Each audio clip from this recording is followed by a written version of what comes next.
ఇప్పుడు అప్పుడు కూడా మీరు టికెట్ ఇవ్వకపోతే ఉంటారా ఉంటారా ఉంటారా అని 3 సార్లు అడిగింది గుర్తుందా మీకు? మీ మీద ఒక అలిగేషన్ రూమర్ కూడా ఉన్నది. ఏం మీరు ఆల్రెడీ టీఆర్ఎస్ తో డిబేట్ స్టార్ట్ చేసిర్రు, వెళ్ళడానికి రెడీ అయ్యారని. ఇప్పుడు వాళ్ళు మొన్న మానవతరాయ్ ఎవరో ఒక ఫోన్ కాల్ లో నేను విన్నా, దయాకర్ కూడా రెడీ అయిపోయిండు, మీకు తెలియదు ఆ విషయం. ఇప్పుడు ఏముంటుందంటే వాళ్ళు కోరుకోవడంలో ఉండొచ్చు కాక పోవడం అనేది నా డిస్క్రిప్షన్. బీజేపీ కూడా మొదటి నుంచి ఉన్నారు వాళ్ళు, కానీ నేను కాంగ్రెస్ పార్టీకి ఎందుకున్నా పోయే తీరుగుంటే సెకండ్ ఎలక్షన్ తర్వాత కూడా పోవచ్చు కదా. బట్ నేను ఇప్పటికి కూడా ఏమి వచ్చింది రాదు అనేది కాదు, కాంగ్రెస్లో కొనసాగడం అనే లక్ష్యంగానే ఉంటుంది. రేపటి రోజున మంచి ఫ్యూచర్ ఉంటుంది. ఇక పవర్లోకి వచ్చింది పార్టీ, రేపటి జనరేషన్లకు మేమందరం కూడా ఒక 5-10 మంది యంగ్స్టర్స్ మేము ప్రిపేర్ కావాల్సిన అవసరం ఉంది. ఆ తయారీలో పార్టీ కూడా చాలా సీరియస్గా ఉన్నది.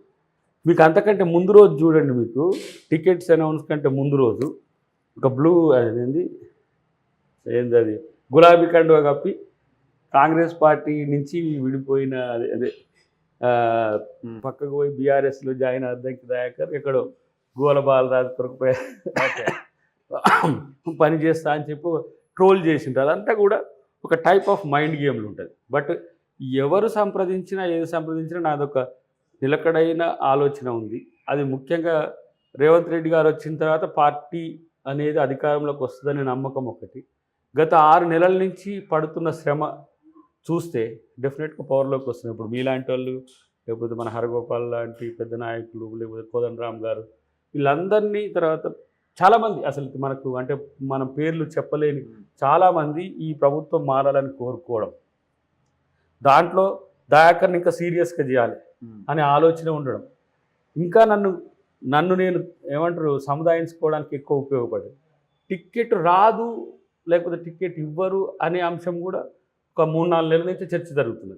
సో అది కూడా నేను మెంటల్గా ప్రిపేర్ కావడానికి, ఇమ్మీడియట్గా ఆ వీడియో పెట్టడానికి, నాకు సానుకూలంగా పెట్టడానికి అవకాశం కల్పించింది. కాబట్టి ఎవరు మీకు ఫోన్ చేసింది బీఆర్ఎస్ నుంచి?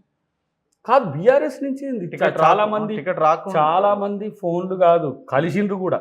ఎవరు మిమ్మల్ని కలుస్తారు కూడా, కలిసిండ్రు కూడా.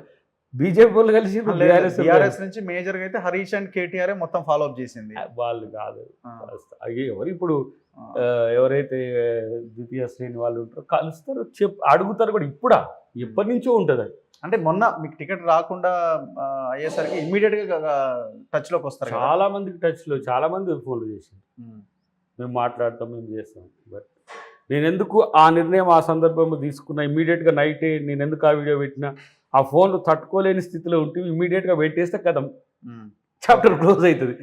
సో అక్కడ అందుకని ఆ వైస్ డిసిషన్ తీసుకోవాల్సి వచ్చింది. లేకపోతే ఇప్పుడు నీ అనుమానాలకే సమాధానం చెప్పలేదు నేనేంటో నీకు తెలిసినా కూడా ప్రజల అనుమానాలకి ఇంకా అసలు సమాధానం చెప్పలేదు. అలాంటప్పుడు మనం ఒక కమిటెడ్ స్టేట్మెంట్ ఇస్తే బాగుంటుందని నాకు తెలిసి, నా లైఫ్లో ఒక 2-3 వీడియోస్ అల్టిమేట్ సెన్సేషన్ అయితే ఇది నా గుణాన్ని, నా వ్యక్తిత్వాన్ని ఆవిష్కరించిన అత్యధిక మెప్పుకోలు వచ్చిన వీడియో అది.